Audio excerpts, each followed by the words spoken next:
I won 50 million right after divorcing my ex-wife. Sounds like the biggest Sigma comeback ever, doesn't it?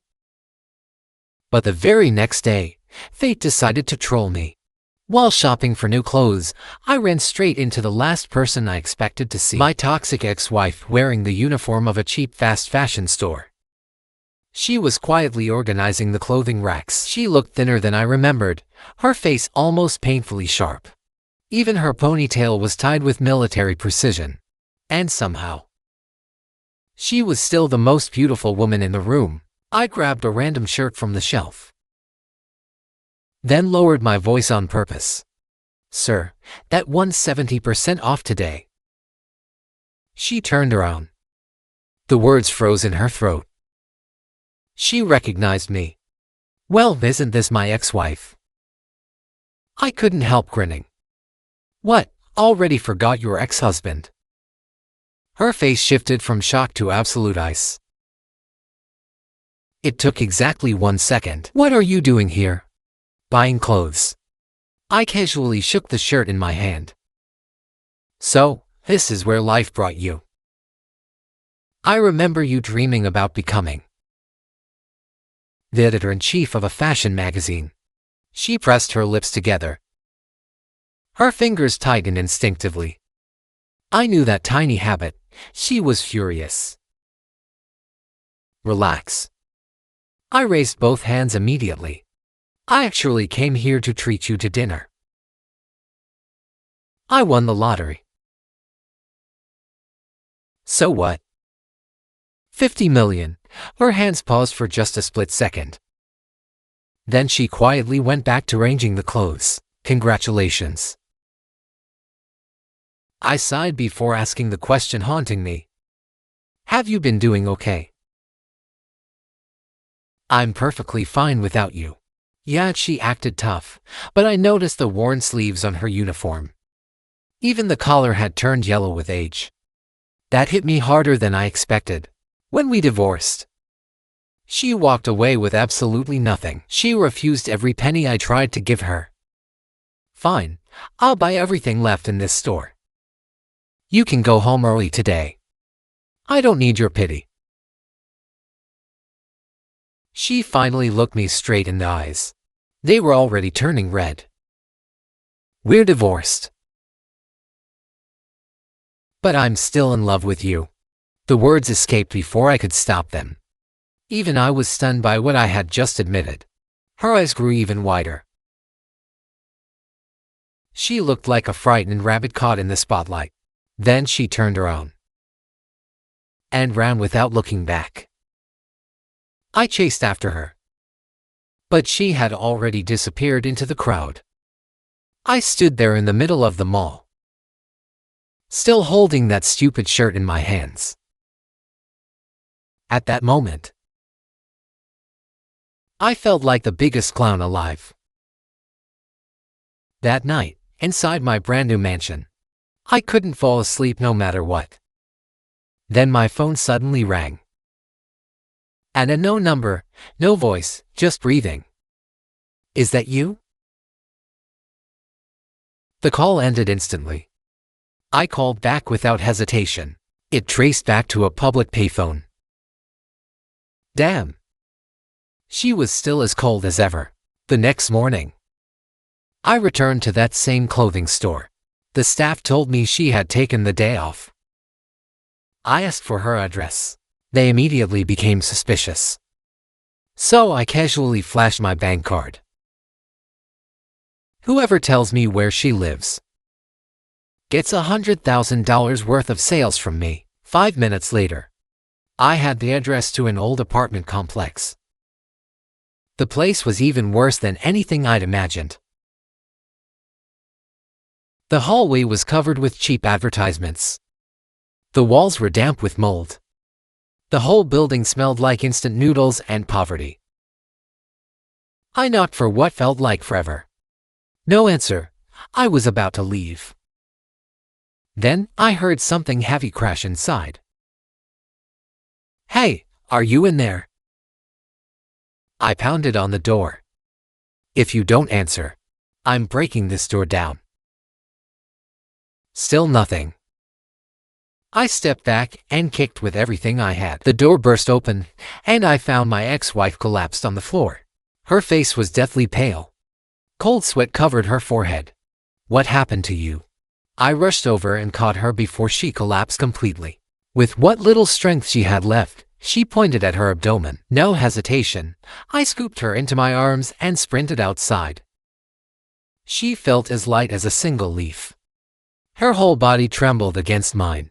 "Hang on, we're getting to the hospital, right now." The doctor diagnosed acute appendicitis. She needed surgery immediately.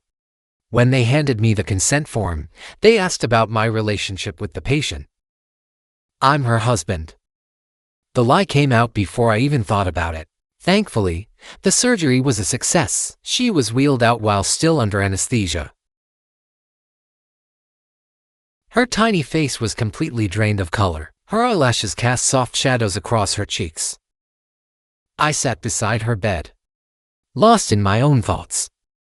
We used to have genuinely happy days together. She packed lunch for me every morning, and I always made her laugh with stupid jokes. So how did everything fall apart? A soft groan pulled me back to reality. She opened her eyes and froze when she saw me. "What are you doing here? You called me." I completely made that part up. "You even said you missed me." "Stop making things up." She tried to sit up but winced in pain. "Easy." I gently held her down. "The doctor wants you under observation for 2 more days." "I can't afford to stay." "I can," I smiled. "Don't forget, I'm filthy rich now." She turned her face away. "I don't need your help." "Too bad." I leaned closer. "Do you still love me?"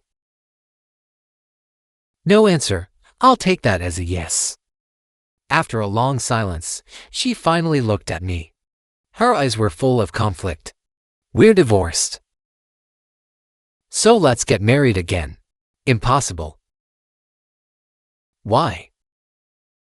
She closed her eyes. "Because I don't deserve you." What kind of NPC logic was that? Before I could press her further, a nurse walked in and interrupted us. 3 days later, I personally took her out of the hospital. The doctor warned me. She needed proper rest. Going back to that tiny apartment wasn't an option. "Come stay with me." "No." I ignored the protest and practically carried her into my car. "You're the patient. So you're listening to me." "You're such a jerk." "I'll take that as a compliment." My new place overlooked the entire city through floor-to-ceiling windows. She was obviously stunned. Then she quietly muttered, "What a flashy nouveau rich." Absolutely. I couldn't resist grinning, regretting the divorce yet. "In your dreams." I prepared the guest room for her. I even hired a housekeeper to help with everything. She spent almost every day hiding inside her room, only coming out for meals. "What are you, a squirrel?" Planning to hibernate in there forever. "Mind your own business. I'm the owner of this place, so it literally is my business." I walked in anyway, setting a plate of fruit in front of her. "Eat something. You need vitamins if you're going to recover." She stared at the fruit for a long time, then quietly asked, "Why are you treating me so well?" "Because I'm an idiot." "I know you've broken my heart, and I still can't let you go." She picked up a slice of apple, taking tiny, careful bites, like a cautious little rabbit. "Good?" I asked. She nodded shyly, then held out another slice for me. instead of taking the apple. I gently held her hand and took a bite while she was still holding it. Her face turned bright red. She yanked her hand back immediately, then gave me a tiny, embarrassed shove. I couldn't stop laughing at how adorable she looked. But on the third day after moving in, her hidden Yandere mode awakened. That afternoon I invited a client over to discuss business. It was nothing more than a normal work meeting. After seeing the client off, I found my ex-wife standing silently in the living room. She was holding my phone. "What are you doing?" I asked, and she slowly looked up. Her eyes were colder than ice. "Who is Lisa?" "A client. You literally just met her." "Then why is she sending you heart emojis?" Her voice was shaking with jealousy. That's when I realized she had been scrolling through all my chat history. "Hey, that's my privacy. Delete." Her fingers flew across the screen. "Wait, she's an important client." Too late. She had already deleted every female contact she considered suspicious. Okay, now I'm actually getting annoyed. "You've crossed the line." "What about this one?" She kept digging through my contacts like a raid boss, deleting every woman she could find. I rushed forward to grab my phone. She dodged me with surprising speed, then backed onto the balcony. "One more step and I'm throwing it off." "Are you serious? That's my brand new iPhone." "Then promise you'll stay away from those women. They're business partners." "Liar." Her eyes filled with tears. "Men are all the same. Once they get rich, they change." Watching her trembling like that, everything suddenly clicked. I let out a long sigh, then raised both hands in surrender. "Fine, delete them all. But you have to agree to one condition." "What condition?" "One deleted contact. One kiss." She completely froze. A second later, her cheeks exploded into crimson. "Shameless." "Then give me my phone back." She hesitated, then slowly stood on her tiptoes. She gave my cheek the quickest little peck.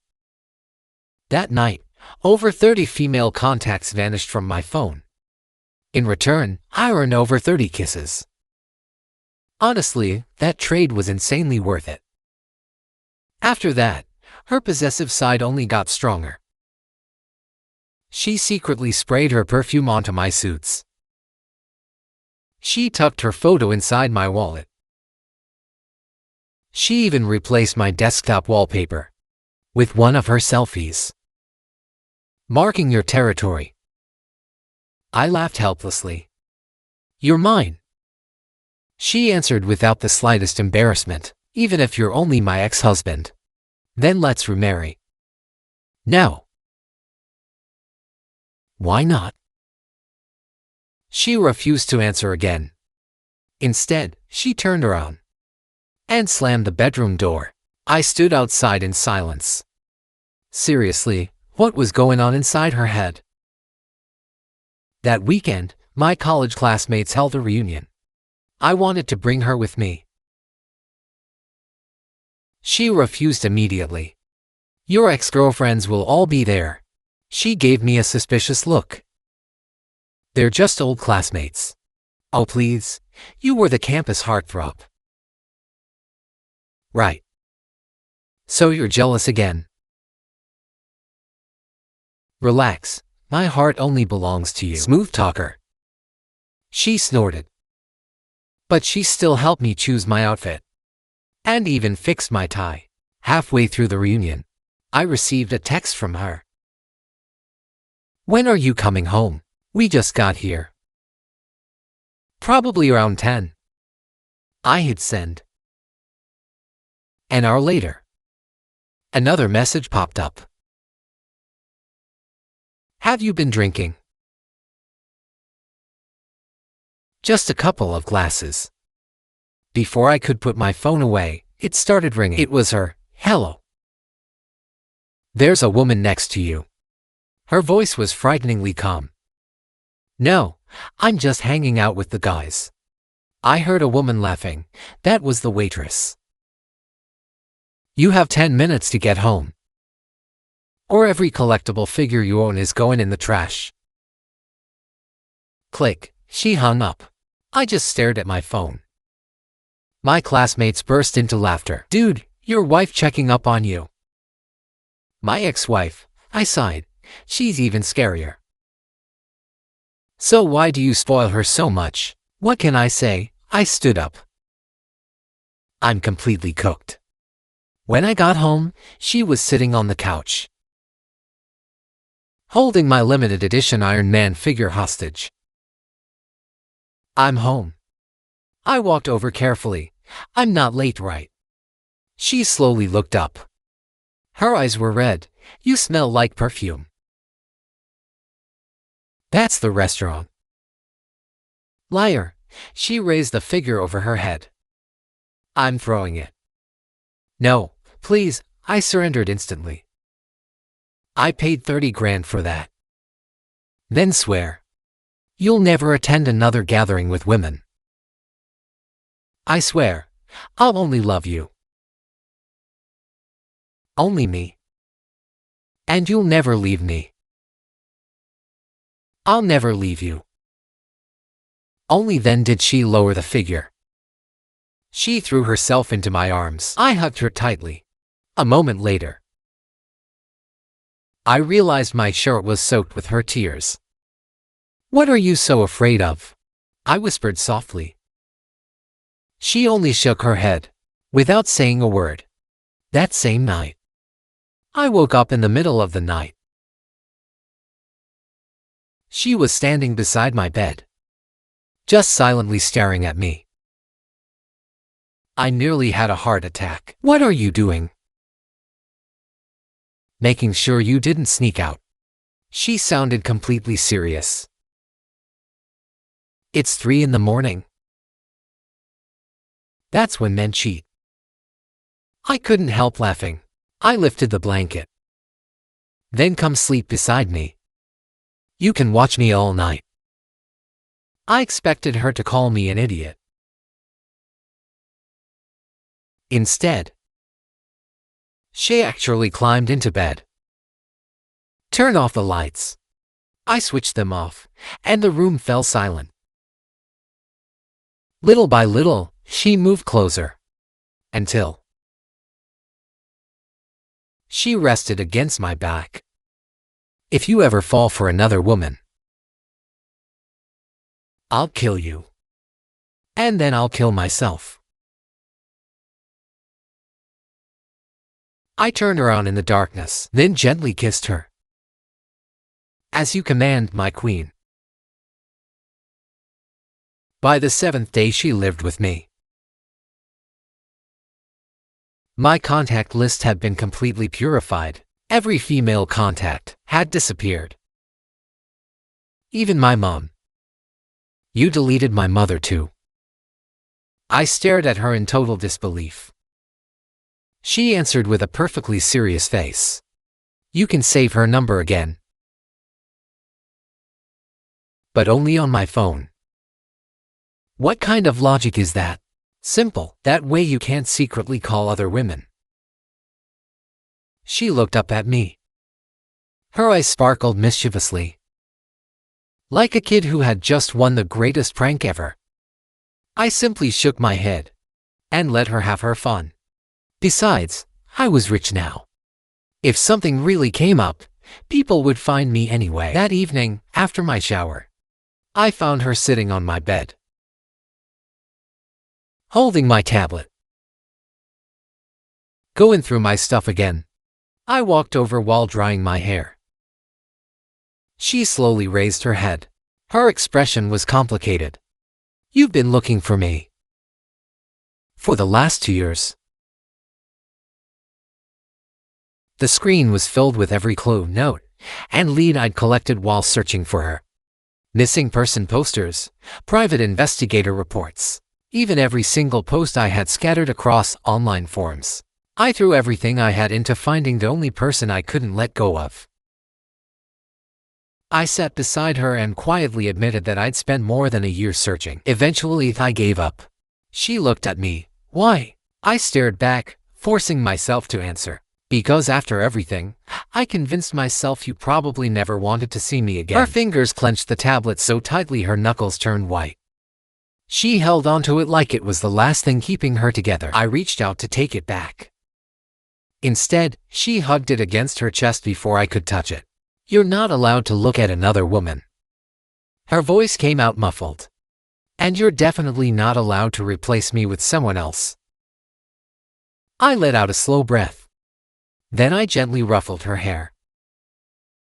No one could ever replace you. She suddenly looked up. Her eyes were already bright red. Then, why didn't you finish what you wanted to say back then? Before I could answer, her phone rang. The ringtone blasted some noisy electronic track I'd never heard before. It immediately caught my attention. Her expression changed in an instant, way too fast. She grabbed the phone almost desperately. One glance at the screen and then she rejected the call. Who was that? I asked casually. Without answering, she shoved the phone beneath her pillow. The movement was so quick it practically screamed that something was wrong. I didn't push the issue, but that little detail got permanently bookmarked in my mind. Something was definitely off. She never listened to electronic music. Her ringtone had always been the boring default one. The next morning, I pretended to leave the apartment. In reality, I hid inside a cafe near the entrance of our neighborhood. Sure enough, about 30 minutes later, she hurried out of the complex without noticing me. She flagged down a taxi and got in. I followed right behind. The cab finally stopped in front of a psychological counseling clinic. She quietly walked inside. I waited outside for nearly 2 hours before she came back out. Her eyes were bloodshot. She looked like she'd been crying the whole time. Once she disappeared down the street, I walked straight into the clinic myself. Hi, I'd like to ask about someone. I hesitated, trying to find the right words. The receptionist greeted me with a professional smile. Are you here for your first consultation, or do you already have an appointment? I'm actually asking about the woman who just left. The moment I mentioned her, the receptionist's expression froze. The friendly smile vanished instantly. I'm sorry, but we can't disclose any patient's personal information. I'm her husband. Is that what her medical record says? That question hit me like a critical strike. I had absolutely no answer. With nothing left to say, I turned around and walked away. As I reached the exit, a poster on the wall caught my attention. Borderline personality disorder. I immediately pulled out my phone and searched it up. The more I read, the heavier my chest became. Emotionally unstable. Terrified of being abandoned. A fractured sense of self. Every single symptom felt like it was describing her perfectly, and that realization crushed me. That night, I went home. She was quietly cooking noodles in the kitchen. I leaned against the doorway, silently watching her from behind. My heart honestly ached. So, where did you go today? I asked on purpose. Her entire body stiffened. Just for a split second, I went shopping. But I couldn't find anything I liked. She kept stirring the pot. The only sound between us was the noodles boiling. I didn't expose the lie. Instead, I walked over and wrapped my arms around her from behind. You know, whatever you're carrying, you can tell me. The spoon slipped from her hand and splashed into the pot. Hot soup splattered everywhere. Some of it landed on my hand. I'm so sorry, she panicked, grabbing my hand to check the burn. The fear in her eyes was impossible to hide. I'm fine. I gently pulled my hand back. It barely hurts, but she only bit her lip harder. After what felt like forever, she finally whispered, maybe we can't keep living like this. Her words hit me harder than any punch I'd ever taken. What do you mean? I'm moving out. She turned around and quietly switched off the stove. We're already divorced. This isn't right anymore. Then, why did you delete my contact from your phone? Why did you keep sneaking into my room in the middle of the night? So what was all of that? Was it because I was the only idiot who still couldn't stop loving you? She finally snapped. Every emotion she'd been suppressing exploded at once. Tears streamed down her face without warning. I can't control myself. I know I shouldn't keep doing this. But I still can't stop myself from coming back to you. I hate the person I've become. She turned and ran back to her room. The door slammed shut behind her. I stood there, completely frozen. All I could hear was the sound of her trying to muffle her sobs behind the door. That hurt more than any boss fight I'd ever lost. It felt like someone was twisting a knife through my heart. I didn't sleep that night. I stayed on the couch until sunrise, replaying everything over and over in my head. By dawn, I'd already made my decision. When I knocked on her bedroom door, she had just finished washing her face. Her swollen eyes made it obvious she'd cried herself to sleep. We need to talk. Without saying a word, she lowered her head and followed me into the living room. She looked like someone waiting to hear their final sentence. I went to that counseling clinic yesterday. I decided to be completely honest. Her head shot up instantly. Every bit of color drained from her face. Why didn't you tell me? Tell you what? That I'm broken. She forced out a bitter laugh. That I can't even control my own emotions. That I stalk you like some obsessed psycho. She couldn't even bring herself to meet my eyes. Do you know why I left you? Because I can't have children. My mind went completely blank. During our medical checkup before the wedding, the doctor said there was something wrong with my uterus. The chances of getting pregnant were extremely low. Fresh tears rolled down her cheeks again. I didn't want to ruin your future. You're your family's only son. So that's why you disappeared without saying a word. My voice was shaking. You honestly believed I'd abandon you over something like that? I thought. She broke down before she could finish. Every single day, I'd watch the way you looked at children.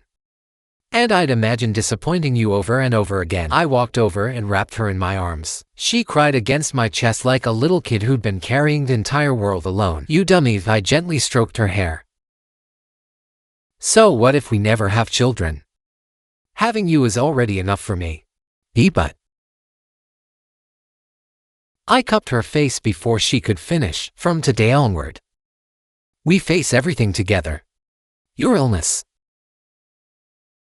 our future, every single problem, we'll beat them together. She stared at me. The tears simply wouldn't stop falling. You really don't hate me. I couldn't help smiling. I do hate one thing.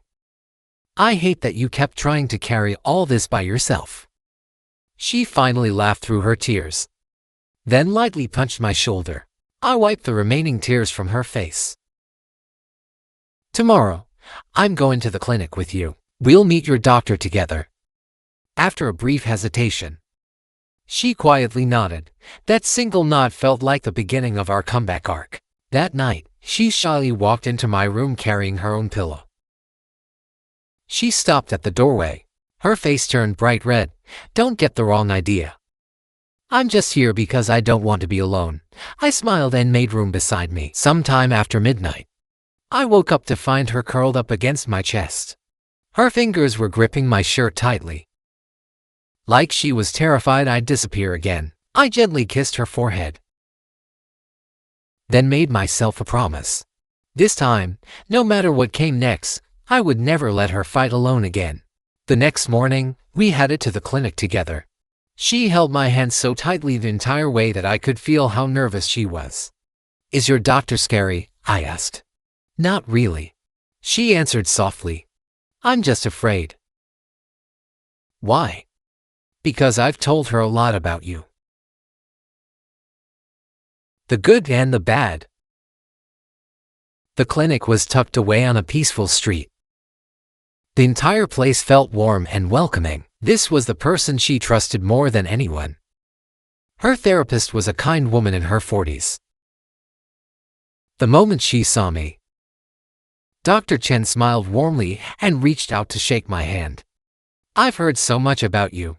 I could only laugh awkwardly. At that moment, I honestly had no idea what stories she'd been telling the doctor about me. Once the session began, Dr. Chen asked her to wait outside so she could speak with me alone. It was just the two of us in the office. "Her condition is more complicated than it looks," Dr. Chen explained. "She has borderline personality disorder, along with depression, and she also shows clear symptoms of post-traumatic stress." I quietly nodded. "What can I do?" "The most important thing is consistency." Dr. Chen adjusted her glasses. "She needs to feel safe and completely accepted. You can't be warm one day and distant the next. And you can't keep sending mixed signals." I knew none of this was going to be easy. Dr. Chen's expression turned serious. Her emotions can swing as fast as a roller coaster. "Today, she may see you as the hero who saved her. And tomorrow, she'll be convinced you're about to abandon her." "I understand." I took a deep breath. "But I love her." Dr. Chen smiled. "That's exactly what she needs." When the session ended, she looked noticeably more relaxed than before. On our way home, she reached over and held my hand first. "What did Dr. Chen tell you?" "I heard you've been making great progress." I gave her hand a gentle squeeze. "And she also said I'm ridiculously handsome." "Narcissist." She laughed and playfully punched my arm. When we reached the entrance to our neighborhood, she suddenly stopped walking. "Thank you for not giving up on me." She looked at me with complete sincerity. My heart absolutely melted. "You silly girl, when did I ever give up?" She stood on her tiptoes, then gently kissed me. It was our very first kiss after the divorce. From that day on, she began attending therapy sessions regularly. I joined several family therapy sessions alongside her. She still got jealous sometimes. She still checked my phone, but the extreme reaction slowly faded away. One day she asked me, "What if I'm always like this? Won't you get tired of me?" So I threw the question back. "What if I stay this awesome forever? Wouldn't you get sick of me first?" She burst out laughing and jumped at me. Then she rested against my chest and quietly whispered, "Never." By the third week of going to therapy, Dr. Chen suggested we start keeping an emotion journal. We were supposed to record our mood swings and what triggered them every day. She agreed in front of the doctor. The moment we got home, she tossed the notebook straight into the trash. "That's so childish." I'm not some elementary school kid. I picked the notebook back up. "Then let's make it into a game. If writing your feelings sounds boring, we'll change the rules. 5 entries. And I get a reward." She immediately negotiated. "Deal." I accepted without even thinking. That evening, she lay across the coffee table writing in the journal. Her eyebrows were scrunched together in total concentration. I leaned over to peek. She instantly covered the page. "Hey, no peeking." Okay, I surrender. "Don't forget, you promised me a reward." The moment she finished, she stuffed the notebook into my hands. Then she quickly kissed my cheek. Before I could react, she sprinted back to her room. Bang! The door slammed shut. I slowly opened the notebook. The first page read, May 15th, sunny. This morning, I saw him smiling at his phone. I got really angry. I threw his coffee mug. Later, I found out he was only watching cat videos. I'm sorry, the neat handwriting looked like it belonged to a grade school student. At the bottom, she'd even drawn a tiny crying face. I touched the spot she'd kissed on my cheek. My heart completely melted. The next morning at breakfast, I noticed something new. There was a rubber band around her wrist. "What's that for?" Dr. Chen told me to wear it. She snapped the band against her wrist. "Whenever I feel like losing control, I snap this instead of breaking things." I gently grabbed her wrist, feeling my heart ache. "Just, don't snap it too hard. Mind your own business." She pulled her hand away, but the tips of her ears quietly turned bright red. Around noon, I got a call from my old college buddy, the loud bro. "It's been forever, man. We should hang out."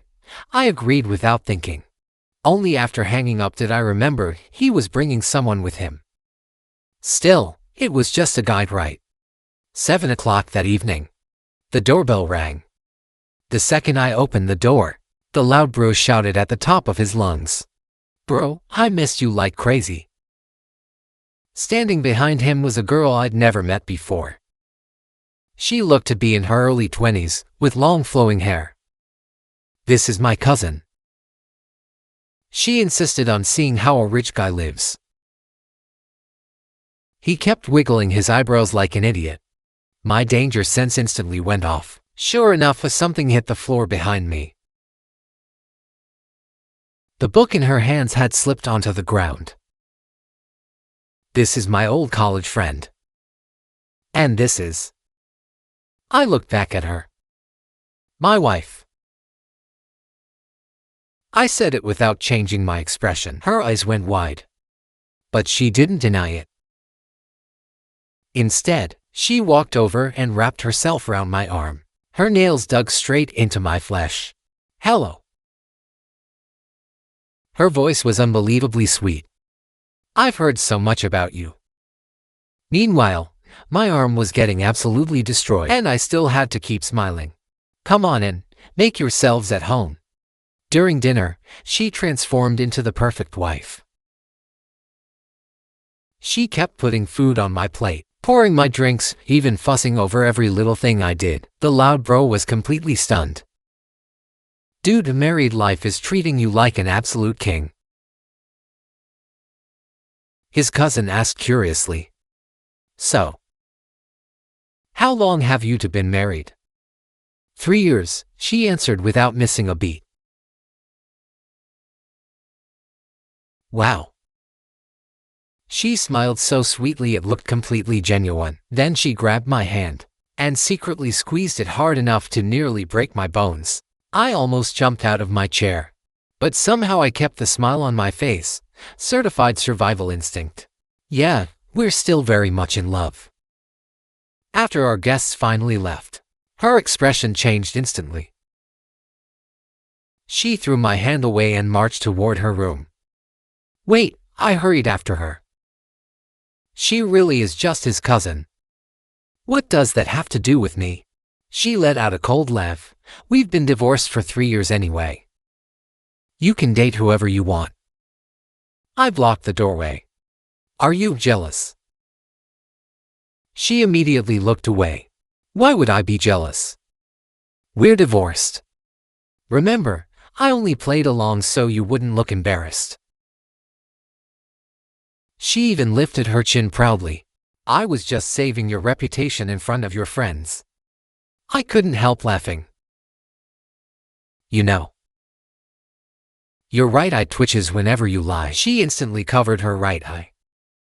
"I don't." That was all the opening I needed. I pulled her into my arms. "Just admit it, you still love me." She struggled for a couple of seconds. Then she suddenly stopped. "I'm scared. I'm scared you'll leave me just like everyone else did." Her voice was barely louder than a whisper. My heart clenched. "Everyone else?" She only shook her head. That night, she became unusually quiet. She went back to her room much earlier than usual, sometime after midnight. I woke up and found her curled up beside my bed, like a tiny abandoned kitten. I carefully lifted her onto the bed. Half asleep, she instinctively buried herself against my chest. She mumbled through her tears, "Please, don't leave me." The next morning, everything changed again. She refused to eat breakfast. She refused to go to therapy. She even refused to write in her emotion journal. It's useless. She hugged her knees while sitting on the window seat. I'm never going to get better. I crouched down in front of her. Why would you say that? Because I'm broken. The Yandere forced out a miserable smile that hurt more than any blade. I can't control my emotions. I keep suspecting everyone. Who could ever love someone this crazy? I grabbed both of those trembling hands without hesitation. I love every part of you, even this chaotic little gremlin. They pulled away immediately. Stop trying to comfort me. I know you'll get tired of me sooner or later. Everyone does. I was about to shut that idea down when my phone suddenly rang. An emergency call from the company. One of my investment projects had completely gone off the rails. Only I could fix this disaster. I have to go. I hated saying those words. They simply nodded. Their face was completely blank. Go, they whispered. Before leaving, I looked back one last time. Sunlight poured through the window onto their body. Yet they looked like a frozen statue. No warmth, no life. The office turned into absolute chaos. I fought crisis after crisis until 9 that night. The moment I checked my phone, there were over a dozen missed calls. Every single one was from them. I called back instantly. Their phone was already off. My heart dropped. I rushed home. The apartment was pitch black. No sign of the Yandere. I searched every room like a madman. Then I found them in the bathroom. Curled up inside the bathtub. A thin streak of blood ran across one wrist. A shattered glass lay beside them. My heartbeat completely stopped. I rushed over and checked the wound.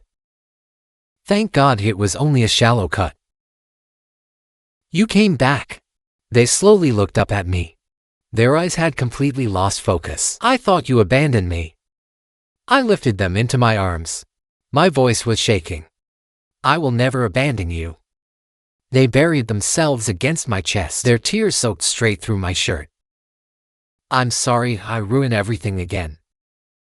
That night, I finally learned the truth about their past. When they were only 10 years old, their mother passed away.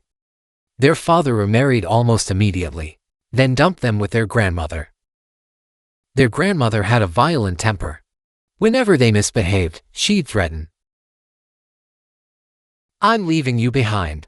Every time they made a mistake, they were locked outside the house, left to fend for themselves. They spoke so quietly I could barely hear it. I'd kneel and beg, promising I'd be good. But it never mattered. I held them even tighter. It felt like a mountain was crushing my chest. So eventually I learned something. If I leave first, then nobody gets the chance to abandon me. That's why I walked away from you. Everything finally made sense. Now I understood why they disappeared so completely. It wasn't because they stopped loving me. They were simply terrified of being abandoned first. I kissed their forehead gently. I will never leave you. Not now, not ever. They looked up at me. A tiny spark of hope returned to those eyes. Really? I wiped away every tear before answering. But you have to promise me something. No more hurting yourself. They nodded. Then slowly shook their head. I can't always control. I pulled out my phone and made a different promise. Next time those thoughts come, call me. I don't care where I am. I'll drop everything and come back to you. After a long pause, they held out their little finger. Promise. I hooked my pinky around theirs, and in that tiny gesture, my heart melted completely. The next morning, I took my wife to see our doctor. After everything that happened the night before, I knew we couldn't keep pretending nothing was wrong. The doctor listened to every detail without interrupting me. When I finished, he suggested we create a safety protocol for moments when her emotions spiraled out of control.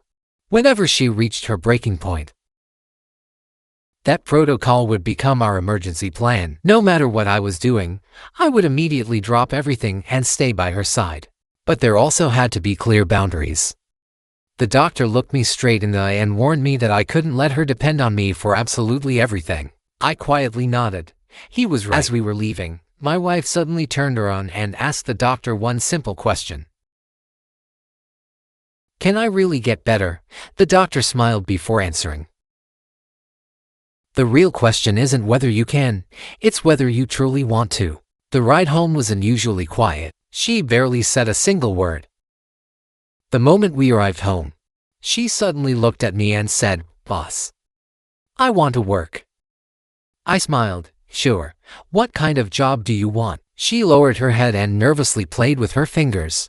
"I don't know, I just don't want to stay locked inside the house every day." Then a light bulb went off in my head. "Why don't you become my assistant? My company actually needs another pair of hands." Her eyes widened. "Really? You'd let me do that?" "Of course." I confidently patted my chest. "I'm the boss. My call." Finally. She smiled again, her eyes curving into little crescents. "Then, I'll give it a try." That weekend, I took her shopping for professional office clothes. When she stepped out of the fitting room wearing her new business suit, I was honestly speechless.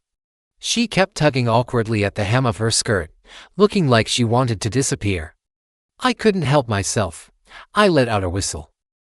"Hey, gorgeous, can I get your Discord?" Her face instantly turned bright red as she smacked my arm. "Would you be serious for once?" she complained while I laughed my head off. Even the cashier smiled and said we looked like the perfect couple. Then she suddenly wrapped her arm around mine. She flashed the sweetest smile imaginable. "Yeah, we've been married for 3 years." That caught me completely off guard. Then I realized she was joking with one of our old running gags. I grinned. "Look at you. You're even roasting yourself now." Monday morning arrived. She woke up before I did. She even put on a little makeup. She looked energetic. But right before we left, she nervously asked, "Do I look okay?" I gave her a thumbs up.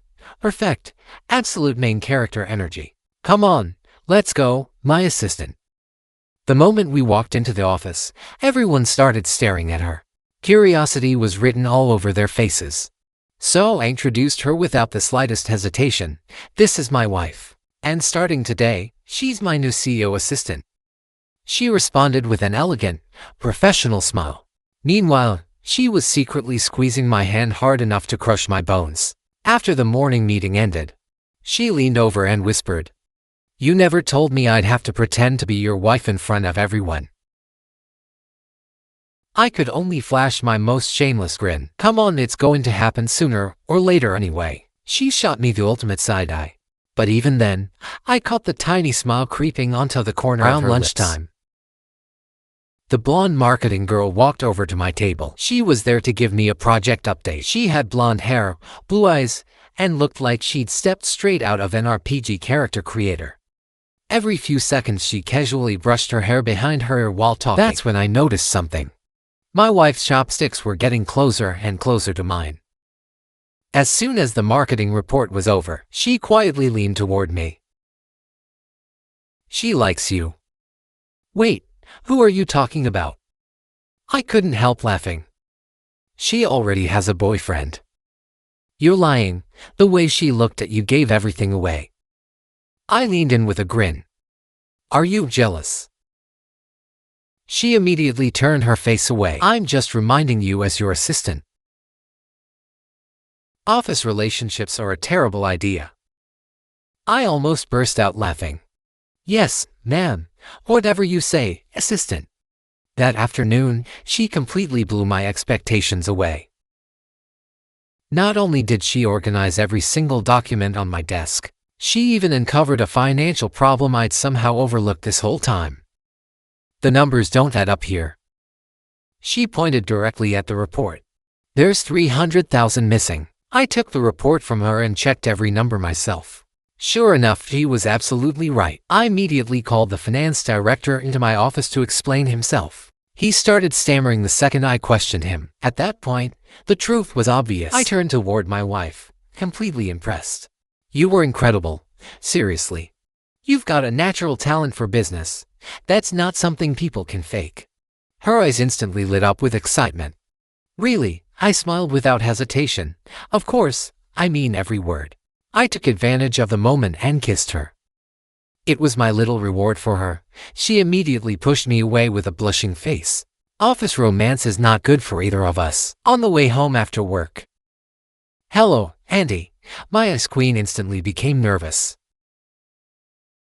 Then suddenly, she stopped walking. Wait, I didn't lose control today. I froze for a second. Then I understood. She had gone through the entire day without an emotional breakdown. That's insane progress. I gave her a thumbs up. She smiled shyly. Because when I'm busy, I don't have time to overthink. That night, she voluntarily wrote in her emotional diary. May 20th, sunny. First day at work. I was nervous, but also happy. Lisa is annoying. But my performance was pretty good. I discovered that I can still be useful. It feels strange. I flipped through her diary. I realized she had been improving continuously for an entire week. Even though the changes were small, she was getting better every single day. Before sleeping, she suddenly told me, I want to try living without medicine. I frowned. Why? It makes your condition stable. She lowered her head and played with her fingers. I want to recover through my own strength. I hesitated. Let's ask Dr. Chen tomorrow before deciding, okay? She nodded. Then leaned against my shoulder. After turning off the lights, I listened to her steady breathing. My heart was filled with complicated emotions. This stubborn yet fragile little troublemaker was fighting to become better in her own way. On the second day after my ice queen became my assistant, the rumors about us inside the company had already created 7 or 8 different versions. The craziest rumor claimed I was keeping a college girl, and that I even gave her a job. Should I make an announcement? I asked her during lunch. Just say you're my ex-wife. She was quietly drinking soup. But after hearing that, she almost choked. No, why? That's too embarrassing. She lowered her head and stirred her soup. Is being divorced something honorable? I put down my chopsticks. Divorcing me is embarrassing. No, her face turned completely red. It's because I'm not worthy of you. There it was again. Every time those self-deprecating words came from her mouth, my chest felt painfully heavy. I reached out and wiped the soup from the corner of her mouth. Be my assistant this afternoon. Come meet a client with me. What client? A big one. A very important client. Make yourself look pretty. 3 p.m. My ice queen appeared in a light blue dress. She walked into the meeting room. Her hair was rarely left down, and she even wore elegant makeup. I whistled at her. She glared at me with a flushed face. Then the meeting room door opened. The person who walked in was my mother.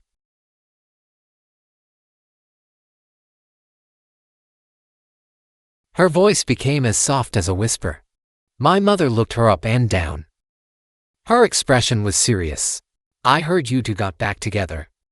Mom, let me explain. Not yet. I want to ask her. My mother interrupted me. Her eyes remained locked on my ex-queen's hands. Her fingers were tightly intertwined. Her face slowly turned pale. Auntie, we're just co-workers. Really? My mother raised an eyebrow. Then why? Is everyone in the company saying that you two are living together? I was about to step in, but my mother suddenly laughed. All right, stop pretending. You two can't fool me. She took out a jewelry box from her bag, then pushed it toward my ex-queen. This is a gift from my future daughter-in-law. Keep it. My ex-queen stared blankly at the jade bracelet inside the box. Tears suddenly streamed down her face. I can't accept this, Auntie. Why not? My wife took a deep, trembling breath. I can't have children. The entire room fell into complete silence. My mom's expression shifted from shock to pure sympathy. Then she let out a gentle sigh. Silly girl, I want a daughter-in-law, not a baby-making machine. Hearing those words only made her cry even harder. I immediately wrapped my arms around her. She buried her face against my shoulder, quietly sobbing. At that moment, she looked like a child who had carried pain alone for far too long. So, what made you suddenly come over, Mom? I quickly changed the subject. Oh, nothing. I just wanted to see whether my son was really keeping a college girl as his sugar baby. She rolled her eyes at me. Oh, and one more thing. It's your sister's birthday next week. Bring my wife home for dinner. She immediately looked up in surprise. I really have to go. Mom answered in a tone that left no room for debate. Family doesn't stay angry with each other forever. After Mom finally left, my wife was still sitting there in complete disbelief. She held that bracelet so tightly her knuckles turned white. I laughed and teased her. Gently tapping her nose, I said, "Looks like there's no escaping now. My mom has already accepted you." She bit her lip nervously. Do you really think I belong in your family? Of course. I kissed her gently on the forehead, but before that we've got another boss battle to deal with. What problem? I pointed toward the office door. The entire company has been eavesdropping on us.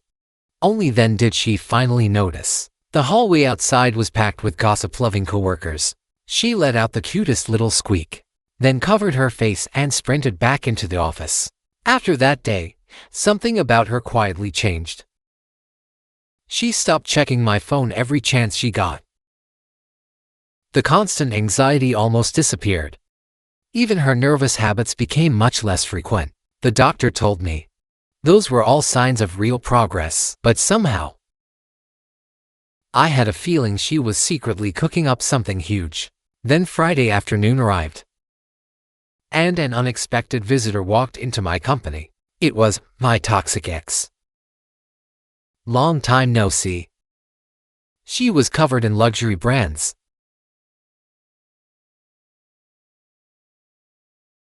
I immediately took a step back.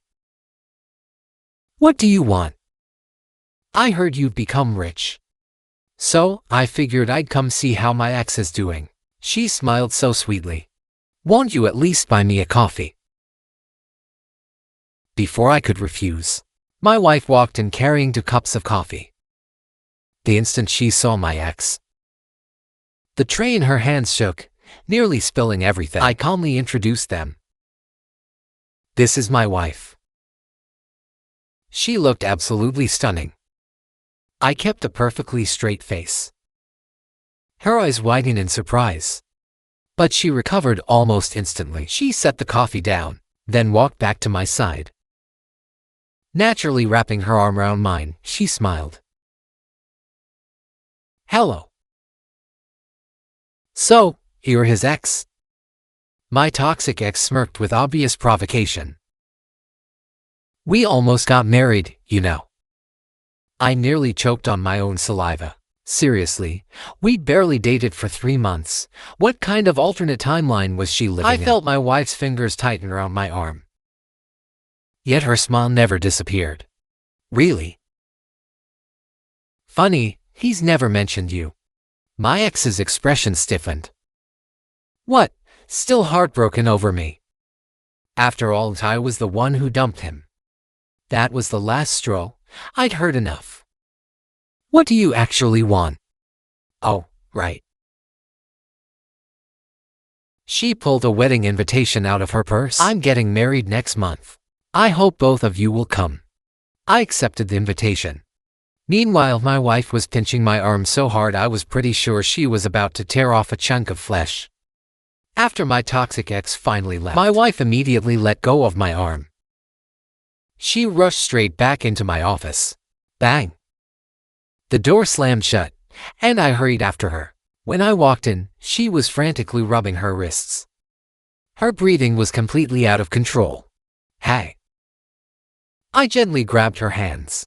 She's prettier than me. She looked up at me with tear-filled eyes. Isn't she? And her figure is better than mine too. I couldn't help laughing. Seriously, she looks like every copy-paste influencer on the internet. You don't even compare. You're way more beautiful. You're lying. She pulled her hands away. She's so confident. And so elegant. I wrapped her in a tight hug. I like my adorable little psycho exactly the way she is. She struggled for a couple of seconds. Then she quietly melted into my arms. Am I ridiculous? Not ridiculous. You're adorable. So, you really almost married her. She was making that up.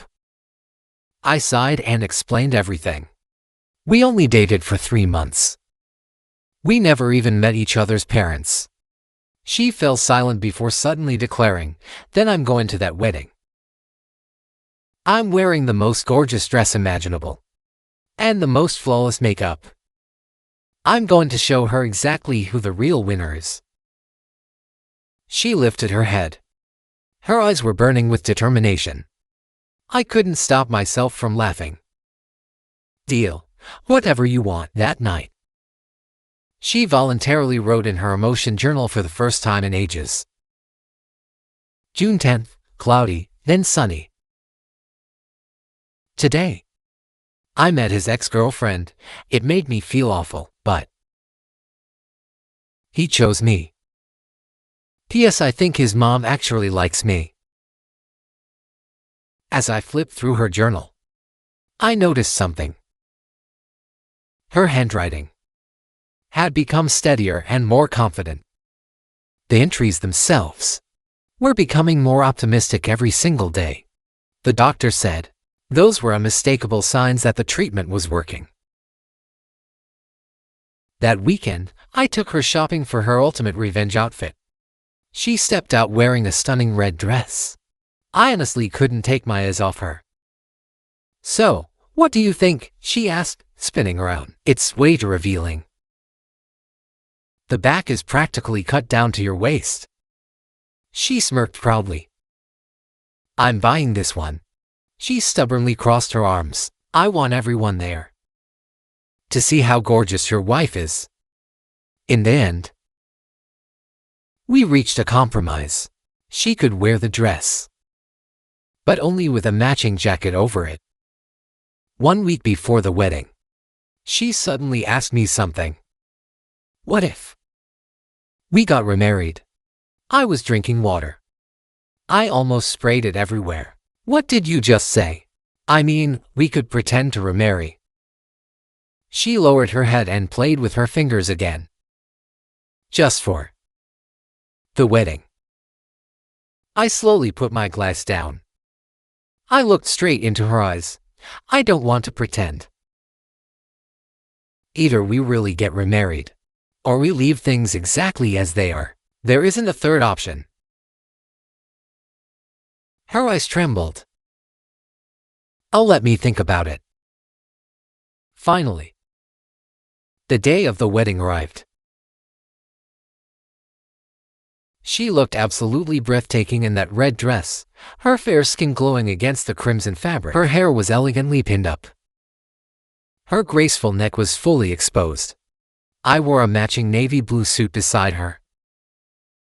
Standing next to her, I honestly felt like an NPC beside the final boss. Nervous? I asked before we walked inside. She took a deep breath. A little. I squeezed her hand. Remember, you're my wife. I reached over and held her hand. Trust me, you're the most beautiful woman in this entire venue. She smiled, her eyes sparkling brighter than ever. You're such a smooth talker. Once we entered the wedding hall, my toxic ex spotted us immediately. She froze for a split second, then walked over with a fake smile. Wow, I honestly didn't think you'd actually show up. Congratulations, I answered with perfect business-like politeness. At the same time, I wrapped an arm around my wife's waist. Oh, by the way, this is my wife. She greeted everyone with a graceful, confident smile. Then handed over our wedding gift. A small gift. Congratulations. My toxic ex accepted it. Her expression instantly became complicated. So you two actually got remarried? Yep. I didn't even blink. We're just too in love. Right on cue, my wife secretly pinched my waist hard enough to make me regret existing. Yet somehow she kept smiling like a perfect lady. After the ceremony came the banquet. We were seated with a table full of complete strangers. She handled every conversation flawlessly. Elegant. Calm. No one would ever guess this was the same girl who used to lose control over the smallest things. Pretty convincing performance. While walking toward the restroom, I teased her quietly. She rolled her eyes. What performance? This is just who I am. Oh yeah, then who smashed my coffee mug the other day? Her cheeks instantly turned bright red. That was a special situation. I smiled and kissed her forehead. Honestly, I love every version of you. When I came back from the restroom, I saw my wife standing alone on the balcony. And standing right in front of her was my toxic ex. I immediately hurried over, just in time to hear her sneer, "You're only using the leftovers I threw away." My wife's shoulders stiffened. But her voice stayed perfectly calm. Really? Then why did he choose me instead of you? My toxic ex let out a cold laugh. Because he's an idiot. He gave up someone better. Better? My wife suddenly smiled. The one who's had 3 nose surgeries and 2 chin implants. My toxic ex's face completely froze. What did you just say? My wife tilted her head. I was also wondering if the name on today's wedding registration is your real one. If I remember correctly. Weren't you investigated for fraud? I was completely stunned. Since when had she gathered this much information? Absolute Sigma move. My toxic ex was literally shaking with rage. You're making that up. You have any proof? Without the slightest panic, my wife pulled out her phone. Actually, I have everything right here. My toxic ex turned her on and fled without another word. My wife finally turned around. Only then did she realize I had been standing there the whole time. How long have you been here? Long enough. I laughed. My assistant has been hiding her true power. She pouted adorably. She called you an idiot. I pulled her into my arms, then whispered into her ear. Let's get remarried, for real. She froze completely. I stepped back and looked straight into her eyes. I'm serious. This isn't another act. Her eyes instantly filled with tears. You really don't mind? Oh, I do mind. I grinned. I mind that you're way too adorable. She threw herself into my arms. Her tears soaked straight through my suit jacket. Then, promise me one thing. What is it? Never leave me again. I laughed, held her even tighter, and answered, yes, ma'am, my wife. The Yandere Queen fell asleep on my shoulder, finally looking peaceful. Even in her sleep, she was still clutching that little safety bracelet. I leaned over and gently kissed her hair. My heart was so full it felt like it would overflow. Then she made a decision that was as sudden as it was stubborn. The moment we walked out of the doctor's clinic, she threw all of her medication straight into a trash can. I feel great now. She linked her arm with mine. Sunlight danced across her eyelashes. I don't need those pills anymore. I looked at her carefully. She really did look healthy again. I couldn't bring myself to crush her optimism, so I simply kissed her. To be fair, her emotions stayed incredibly stable for several days. She worked with laser focus at the office. After work, she even started learning new recipes. Her progress was so obvious that even the doctor was impressed. He called her recovery a textbook success story. But on the sixth night, I woke up to the sound of someone desperately holding back sobs. She was curled up beside the bed. The bracelet had dug so deeply into her wrist that it left a bloody mark. I rushed over and turned on the light. Her ghostly pale face scared the life out of me. She suddenly looked up. Her eyes were shattered, like they'd been torn apart by a storm. I had another nightmare. I dreamed Grandma locked me outside. It was pouring rain. I kept knocking on the door, but nobody answered. I wrapped my arms tightly around her trembling body. When I touched her back, it was soaked in cold sweat. She grabbed onto me like I was her last lifeline. Her fingers crushed my shirt. You're not going to abandon me, right? Never. I kissed her damp forehead. How about taking half a pill? She shoved me away immediately. No, I can control it. Then she reached for the bracelet again.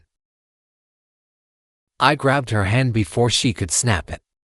Please don't. Let's just talk. Talk about what? Why am I breaking again? Her voice became painfully sharp. Do you regret choosing me? Do you think I'll never recover? At 3 a.m, we had the fiercest argument since moving in together. She slammed the door and locked herself inside the study. I sat alone in the middle of the wreckage. I texted the doctor, and he replied almost instantly. It's withdrawal. Her emotions are rebounding. It may last to 2 weeks. Watch her carefully and keep her safe. By sunrise, I found her asleep at the desk. An old photo album lay open in front of her. It was the album I rescued from her grandmother's house after she passed away. Inside was a picture of her. She couldn't have been older than 7 or 8. She was wearing a school uniform several sizes too big. Standing alone outside the school gate, there wasn't even a trace of a child's smile on her face. I quietly closed the album. But it woke her up. She opened her bloodshot eyes. The first thing she asked was, "Can I skip work today?" Of course. I gently rubbed her hair. What do you want to eat? I'll cook for you. She slowly shook her head. Instead, she pointed at a photograph that had been torn apart and carefully taped back together. That's my mom. The only picture I have of her. The woman's face was badly damaged, but I could still see she looked incredibly similar to the Yandere Queen. Almost 70% alike. Only then did I notice the worn corners of the photo from being touched over and over again. Did she ever come back for you? Her fingernails unconsciously scratched at the edge of the photo. When I was 12. She came back once. She brought another man with her. They said they wanted to take me to the city. A bitter smile slowly spread across her face. The condition was simple, I had to call that man Dad. My chest tightened. Did your grandma agree? She smiled faintly. Grandma grabbed a broom and chased both of them out. Then she suddenly started laughing. That smile sent chills crawling down my spine. That night, she locked me outside the house. She said I was just like my mother. A heartless wolf that could never be tamed. I pulled her into a tight embrace. But all I could feel was her painfully thin back. At that moment, I finally understood something crystal clear. Those wounds had never truly healed. She had only buried them beneath medication and a perfectly crafted mask. That very afternoon, my company suddenly called about an emergency. I hesitated. My broken wife peeked out from the bedroom. Go ahead, I'll just get some sleep. I'm really fine. She even forced out a smile. Just bring me sweet and sour ribs tonight. When I reached the office, I discovered it was the fallout from the financial scandal. The corrupt director who had embezzled company funds had stolen confidential client files before disappearing. Now 3 business partners wanted to terminate their contracts at once. Mr. Shi, there's something else. The legal director lowered his voice. Zhao Meng is the toxic ex's cousin. My mind instantly froze. Which toxic ex? The one who came here last month. He handed me a surveillance recording. The footage showed Zhao Meng meeting the toxic ex inside a cafe. Our company's confidential documents were sitting right there on the table.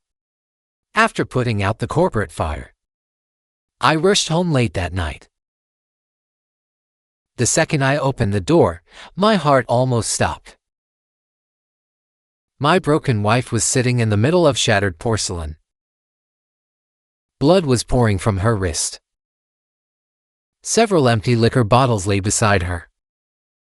I rushed over in complete panic. She was still clutching her mother's photograph in her left hand. The picture was soaked in blood, while the ear doctor stitched her wound. She barely said a word. Only after the nurse asked me to get her medicine did she suddenly grab my sleeve. Don't leave me. I kissed her ice-cold fingers. I'll be right back. Outside the room, I overheard her talking to the doctor. It wasn't a suicide attempt. I just wanted to know if it still hurt. Have you done this before? The doctor asked. Her voice became as light as a feather. When I was little, my grandma told me, if my heart ever hurt too much, I should pinch myself. Later I realized pain worked even better. It felt like I could force all the darkness out. I stood there as my stomach twisted into knots. Everything I believed was already behind us had actually been following her every single day. The nightmare had never ended. On the drive home, she suddenly whispered, I saw the security footage. What footage? The one on your computer. She kept staring out the window. The toxic ex and Zhao Meng. They're connected. Aren't they? My grip on the steering wheel tightened. You looked through my computer. I was just worried. And wanted to organize your files. The traffic light turned red. I turned to look at her. Trust goes both ways. She twisted the sleeve of her hospital gown. Fresh blood slowly seeped through the bandage. I know I'm a burden to you. I know I'm broken. No, you're not. Then why did you go see the doctor? She suddenly looked up. Obsession burned inside her eyes. I saw everything. You said my emotions were relapsing. I don't even know when I'll lose my mind again. That's when it finally clicked. This was the real reason. Behind today's complete breakdown, the light turned green. I pulled the car over. Then I unlocked my phone and handed it to her. Here, read every single message. She bit her lip but couldn't move. She was too afraid to look, and I understood why. Because deep down, she already knew I would never betray her. Her trembling fingers slowly began swiping across the screen. Without any warning, she threw herself straight into my arms. Then she completely broke down, sobbing harder than I'd ever seen. Oddly enough, I actually felt relieved, because at least my new wife was finally letting those emotions out instead of bottling them up. That was already a huge victory. Much better than watching her silently carry every ounce of pain alone that could have turned into another attempt to hurt herself. That night, while I carefully checked the wounds on her wrists, she suddenly spoke. My mom, she died after jumping off a building. My hands froze instantly. What? I barely managed to whisper. Her eyes had completely lost their focus. She stared into empty space. Then the memories started pouring out. She came to take me away. But my grandmother called her a shameless prostitute. As she spoke, her fingernails dug painfully into my arm without her even noticing. Later, the police said she owed a mountain of debt.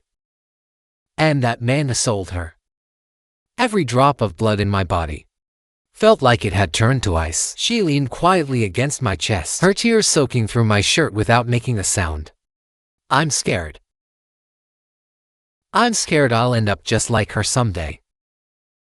The moment I heard those words, my heart completely shattered. No, you're not walking that road anymore. You've got me. You've got Dr. Chen. None of us are leaving your side. Slowly, I felt her trembling body begin to relax inside my embrace. Her breathing finally became steady again. Moonlight slipped quietly through the gap in the curtains. It illuminated the old scars crossing her wrists like faded battle marks. They looked less like scars, and more like silver chains that had imprisoned her for years. The next morning, I woke up to the sound of someone moving around in the kitchen. When I walked out, I found my wife wearing an apron that looked almost too big for her. A steaming breakfast of soy milk and fried dough sticks was already waiting on the table. Morning, she said, turning around with a small, gentle smile. The dark circles under her eyes were impossible to miss. I took the day off. We're going back for a follow-up appointment. The morning sunlight fell softly across her calm face. For a brief moment, last night's emotional collapse almost felt like nothing more than a nightmare. But the moment she turned around, I caught a glimpse beneath the cuff of her sleeve. The scars were still there, quietly hiding in plain sight. Those wounds weren't just hers anymore. They had become scars that both of us would carry together. At the hospital, Dr. Chen adjusted her treatment plan after another careful evaluation. He prescribed medication with fewer side effects. Then he gave us an analogy I knew I'd never forget. Recovery is like healing from a broken bone. You don't remove the cast and immediately start running. You rebuild your strength one careful step at a time. On the way home, we passed a flower shop. She suddenly asked me to pull over. She came back carrying a huge bouquet of bright sunflowers. I want to visit someone, she quietly told me. A few minutes later, we arrived at a cemetery on the outskirts of town. She held my hand tightly as we walked toward an unmarked grave. She gently placed the flowers down and whispered, "Mom, this is my husband." I stood there completely stunned, unable to find a single word. This was the first time she had willingly brought me into the most painful part of her past. And it was also the first time she had introduced me with the word husband. She crouched down beside the grave and gently brushed away the dust. Her voice was soft, but every single word carried the weight of a promise. "Mom, I'm doing well now. I finally have someone who loves me and someone who truly cherishes me. I'll never be abandoned outside another locked door again." A gentle breeze swept across the cemetery, sending the sunflower petals dancing through the air. A few golden petals landed softly in her hair. At that moment, I remembered a line I had once read in her diary. Maybe I still have some value. My eyes burned as I fought back the tears. That evening, after what felt like forever, she opened her journal and wrote about her feelings again. Asterisk asterisk July 12th, heavy rain, then sunshine, asterisk asterisk. Today, I finally brought Shi-Ting to meet my mom. The wounds still hurt, but somehow my heart feels lighter. Dr. Chen told me I don't have to rush, and Shi-Ting promised he'll walk at my pace. P.S. Sunflowers are really beautiful. I want to keep them on our balcony. After quietly closing her diary, I looked over at her sleeping peacefully beside me. The white bandages wrapped around her wrist almost glowed beneath the moonlight. But for the first time in a very long while, there was a faint smile resting on her lips. A few days later, it was my father's birthday. My wife somehow managed to try on 7 different outfits before we were even ready to leave. I leaned against the bedroom door, trying not to laugh as I watched the chaos unfold. Dress after dress landed on the bed as if she were preparing for a final boss battle. She looked exactly like an anxious little cat pacing around the room. How about this one? She stepped out wearing a dark navy dress, the 8th outfit she'd tried that morning. She nervously tugged at the waistline, waiting for my reaction. I walked over, gently straightened her collar, and smiled. You look beautiful. But if you keep losing sleep over this, you'll outshine everyone before the party even starts. At this rate, we'll end up showing up in our pajamas. She suddenly reached over and grabbed my hand. Your dad, he really doesn't mind that I can't have children. That was when I finally understood where all her anxiety was coming from. It wasn't about the birthday party. She kept absent-mindedly rubbing the diamond ring I had slipped onto her finger yesterday. I decided to tease her a little. Of course he minds us, so you'll just have to make up for it with all your other amazing qualities. The color drained from her face in an instant. I immediately pulled her into my arms. I'm kidding. My dad only cares whether I'm happy. He'd happily treat two cats as his grandchildren if that's what we wanted. She lightly punched my chest, but her eyes had already turned red. I'm serious. I know exactly what kind of illness you're fighting. And tomorrow, nobody is going to ask you about children. They'll only ask one question. So, when are we officially getting married? That single sentence completely flipped her mood. She suddenly pushed me backward. The next thing I knew, she was sitting on my lap. Our noses were barely an inch apart. So, right now? Right now, she whispered before stealing a kiss from my lips. Before I realized it, she'd already undone 2 buttons on my shirt. I grabbed her mischievous hand before things got completely out of control. We have to wake up early tomorrow. That's what you get for scaring me. She wasn't about to let me off that easily. Instead, she left a kiss on my collarbone. That's my mark. Now everyone will know you're already taken. In the end, neither of us changed clothes, and we enjoyed a late-night snack in our pajamas instead. She quietly stirred her warm honey water. Then she softly said, I dreamed about my mom. I slowly put down my chopsticks. What kind of dream? She stood in the rain apologizing to me. She stared silently into the ripples inside her cup. When I woke up, I started researching. The building where she jumped used to belong to Century Real Estate. My heart skipped a beat. The Lin Group was one of the biggest real estate empires in the city. Its current chairman had a spotless reputation as one of the nation's most respected philanthropists. You think they're involved? She slowly traced circles on the table with her fingertip. I don't know, but before Grandma passed away, she told me my mother was driven to her death by someone powerful. I gently wrapped my hand around her cold fingers. Do you want me to investigate? She slowly shook her head. Then, after a long pause, she nodded. Finally, she rested her head against my shoulder. Let's get through tomorrow first. The day of my father's birthday finally arrived. The celebration was held in the garden of our family estate. She wore the champagne-colored kippah she'd spent all morning choosing. Even so, she was so nervous that her hands were visibly trembling. I gave her hand a reassuring squeeze. My dad doesn't bite. But I might if that annoying rich girl keeps getting too close to you. What if she keeps flirting? What are you going to do? I'll put laxatives in her coffee. She whispered it with a completely straight face. I burst out laughing. At the entrance, my father was greeting the guests. His tailored suit fit him perfectly. Even the streaks of silver at his temples looked dignified.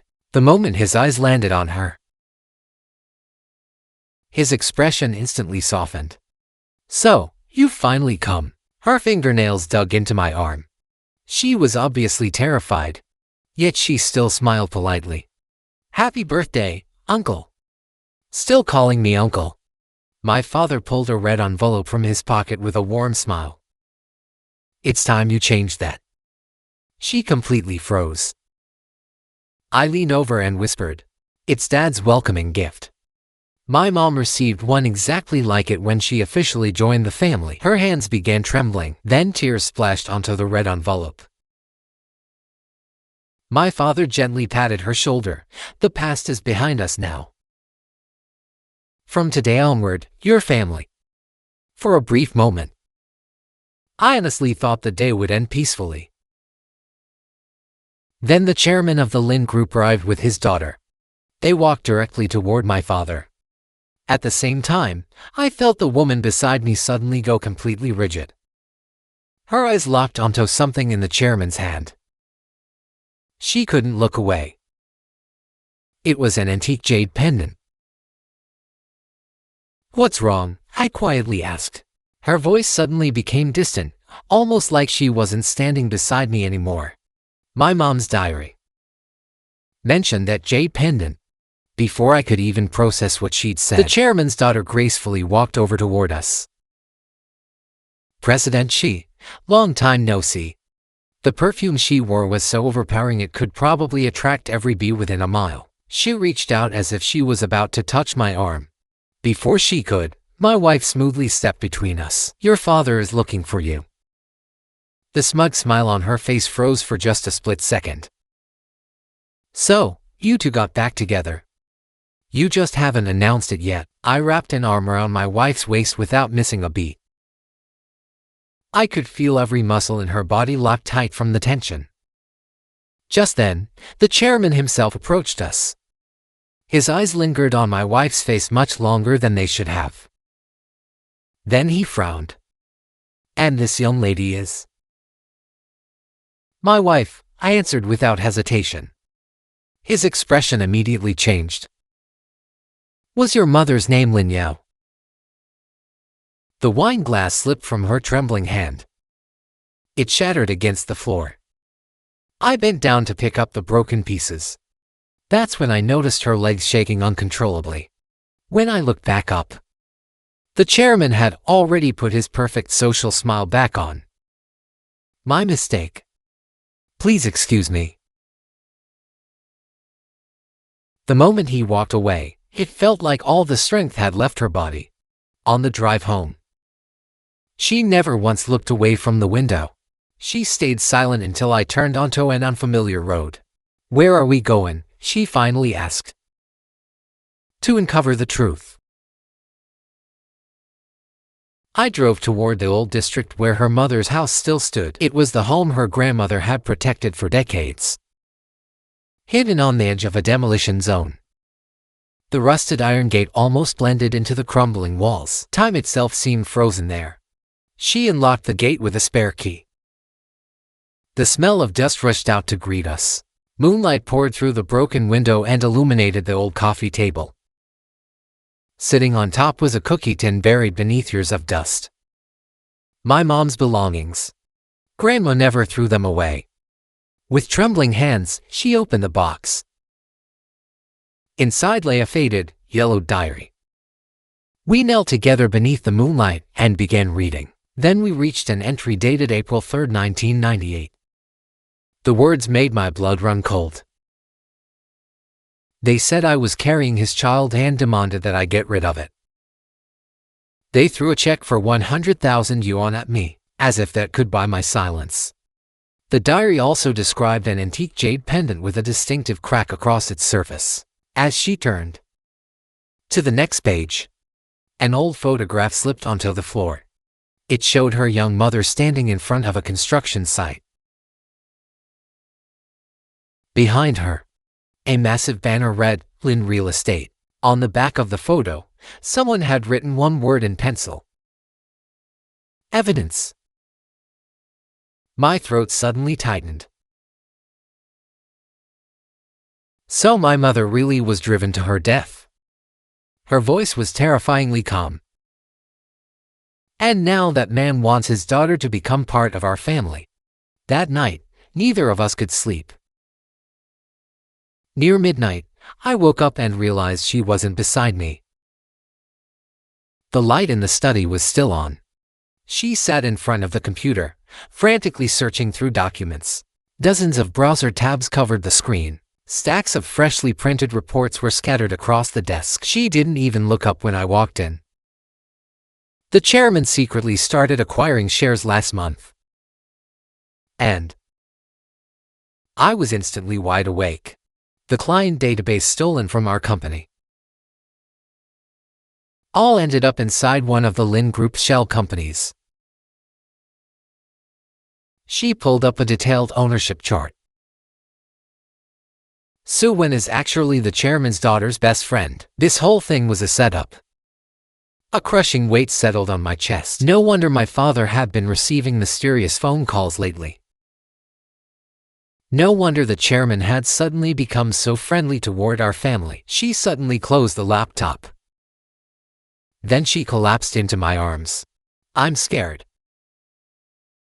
Only then did I realize her entire body was shaking uncontrollably. As I gently rubbed her back, my hand touched ice-cold fabric. Her pajamas were completely soaked with cold sweat. We're going to win. I kissed her sweat-covered forehead. For your mother.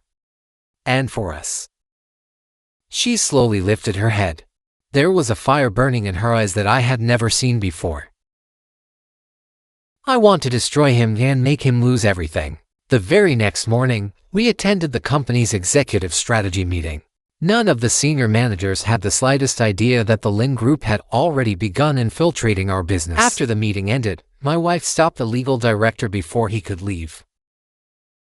I need every document from 3 years ago, especially the environmental assessment for the West City land acquisition. The legal director looked completely confused. What does that have to do with anything? Because the groundwater contamination exceeded the legal limit. But someone altered the official assessment report. She immediately pulled up a geological survey on the screen. If this becomes public, the Lin Group won't just face astronomical compensation, their entire reputation will collapse, and the project will be shut down. I stared at her in complete disbelief. How do you know all this? My mother worked for the appraisal company. She spoke so softly I almost missed the words. She wrote in her diary that she was forced to help falsify the accounts. That night, we worked non-stop organizing every piece of evidence. But just as we were preparing to file an official report, Dr. Chen called me. Why did she stop taking her medication? I turned toward the study and looked at my wife. She had been working continuously for 18 straight hours. Her eyes were bloodshot. Yet she didn't look tired at all. She insisted she felt perfectly fine. Dr. Chen immediately understood what was happening. Patients with borderline personality disorder can experience dangerous rebound symptoms after suddenly stopping medication. Bring her to my clinic immediately. Even after I forced her to rest. The computer screen was still displaying financial charts of the Lin Group. I carried her back to bed.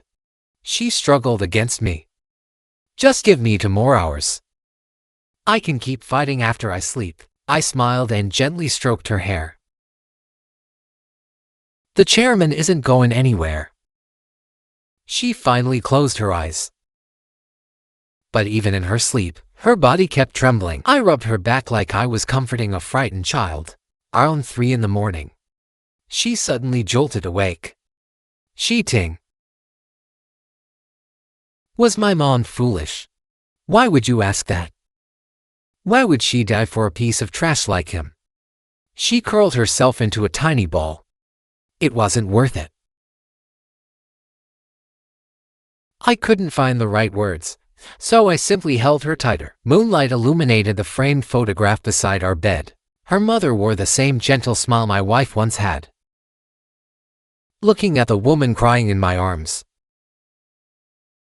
the resemblance was heartbreaking.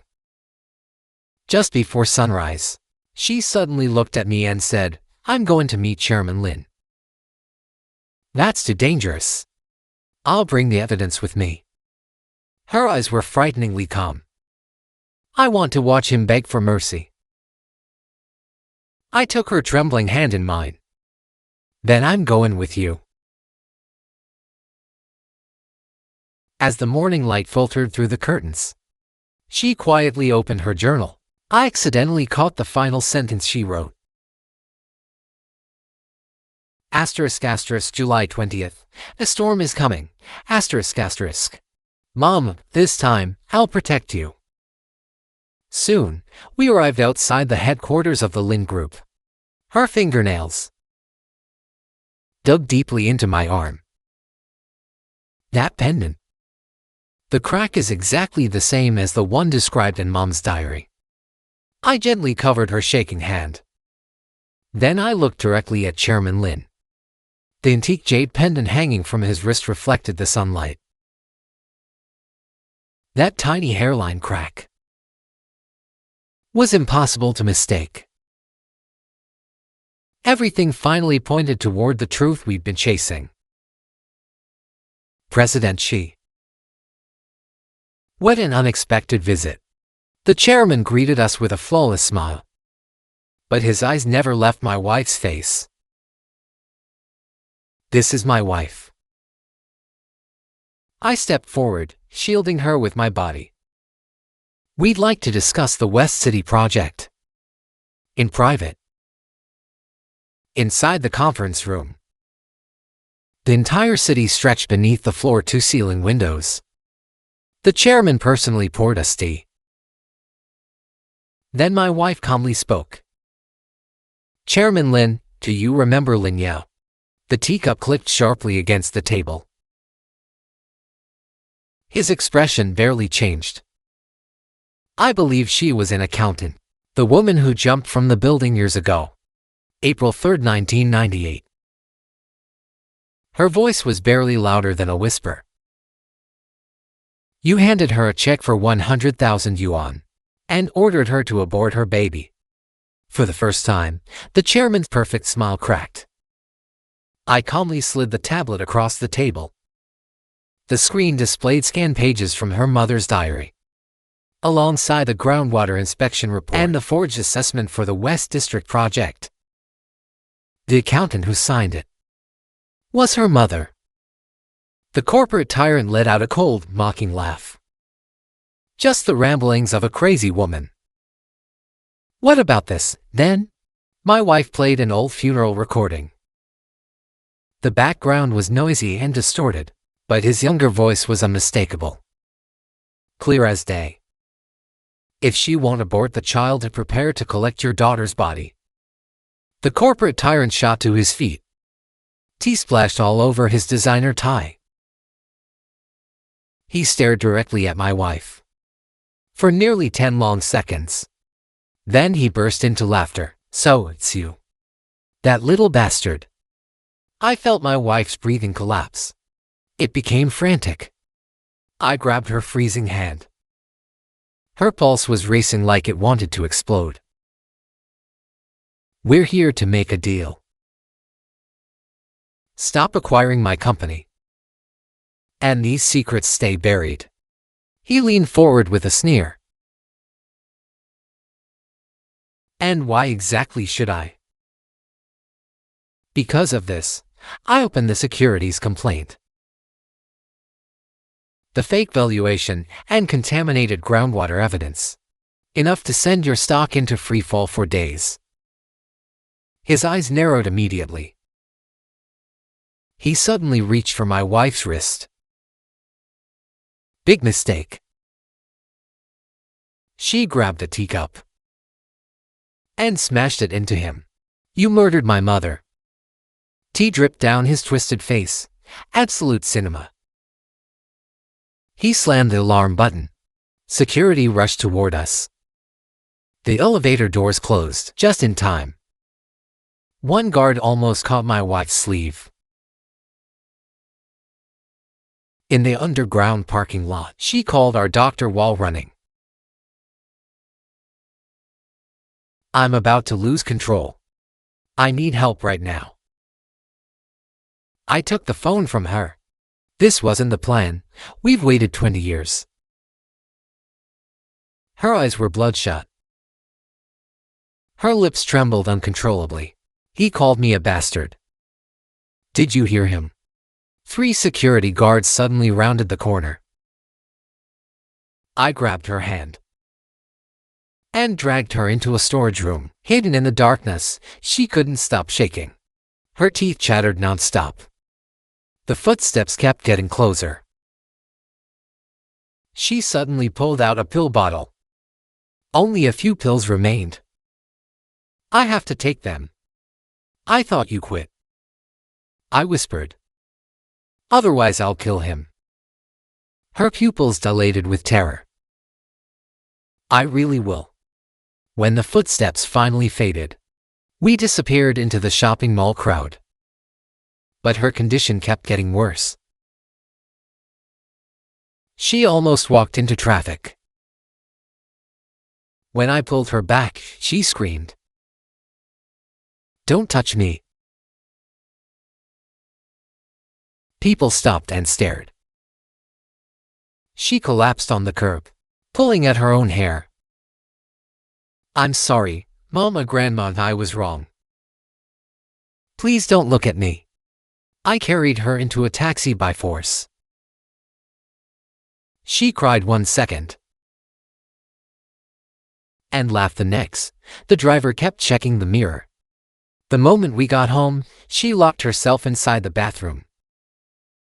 Then I heard a razor blade hit the floor. I kicked the door open. She stood before the mirror holding the blade. Fresh cuts had already appeared on her wrist. She tilted her head and smiled at me. If I die, I can finally see my mom again. We slipped together onto the soaked bathroom floor. She fought against my embrace. Blood stained both of us. Until she finally collapsed from exhaustion. Why won't you let me die? Because I can't lose you too. When our doctor arrived again, she had already overdosed on her medication and fell into a deep, unconscious sleep. The doctor finished examining her and slowly shook his head. She had suddenly taken a massive dose after stopping her medication, combined with the extreme emotional shock. Her nervous system had fallen into severe disorder. She wasn't in immediate danger of dying. But Dr. Chen let out a heavy sigh. She needed to stay in the hospital for observation. And one more thing. He handed us a business card. This specialist focuses on PTSD treatment.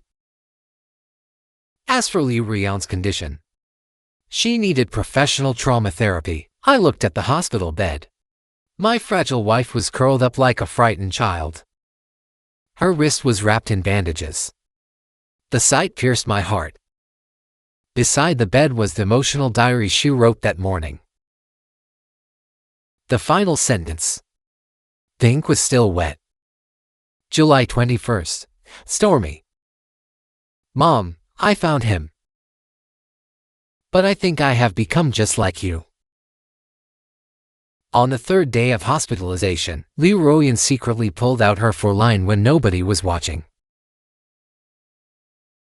She hid inside the wardrobe, screaming. She refused to let anyone come near her. I sat cross-legged in front of the wardrobe, through the closed door. I began reading her The Little Prince. Until she finally whispered, "What happened to the rose? Come out and see for yourself." I answered softly. The wardrobe door opened slightly. Her swollen eyes shimmered in the darkness. "Am I ugly?" "Extremely ugly. But I still love you." She finally broke into a smile. At that moment, I remembered the little girl from 20 years ago, the girl wearing an oversized coat and school uniform. That night, she finally slept on the hospital bed. But she tightly held onto my fingers. Every time I tried to pull away, she would wake up terrified. On the fourth day, my father arrived with an emergency report from the Lin Group. Lin Shicheng suddenly suffered a brain hemorrhage and was hospitalized. Lin Shen approved all the acquisition plans. "You did all this?" My father looked at the woman lying on the hospital bed. I simply shook my head. "That's karma." My father stayed silent for a moment. Then he suddenly mentioned the West City project. Back then, I warned Lin Shicheng about the underground water problem. We were all university classmates. After your mother left, Lin Shicheng once pursued Linya. Liu Rion's eyelashes trembled slightly. After my father left, she stared silently at the ceiling. So it was because of love. It doesn't matter anymore. I held her hand. The best way to repay your mother is for you to keep living. Her eyes finally regained a trace of clarity. I'm scared. Scared of what? Scared I'll become like my mother. Scared I'll become a burden. Scared that one day you'll leave too. I leaned down and kissed her trembling eyelids. Then be afraid. Because I will always stay here. Outside, the storm continued raging. Then a ray of sunlight appeared. It landed on the sunflower beside the hospital bed.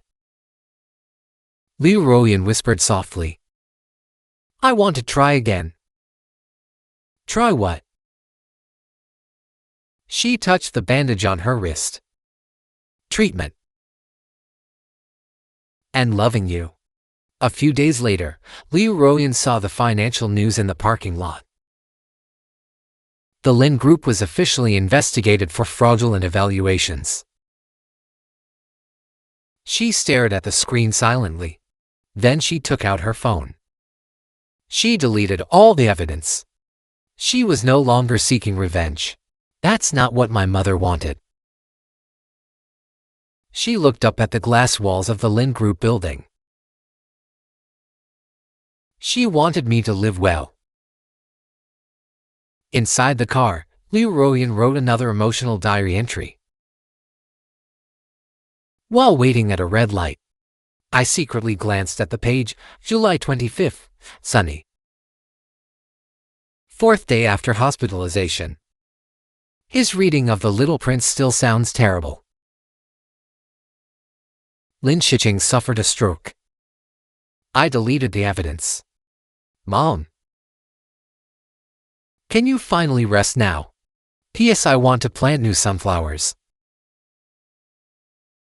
I smiled and started the car. At that moment, the radio played the opening notes of Yellow. Sunlight passed through the sunroof. It shined on her new hair tie. And on it was a tiny flower, a symbol of her new life.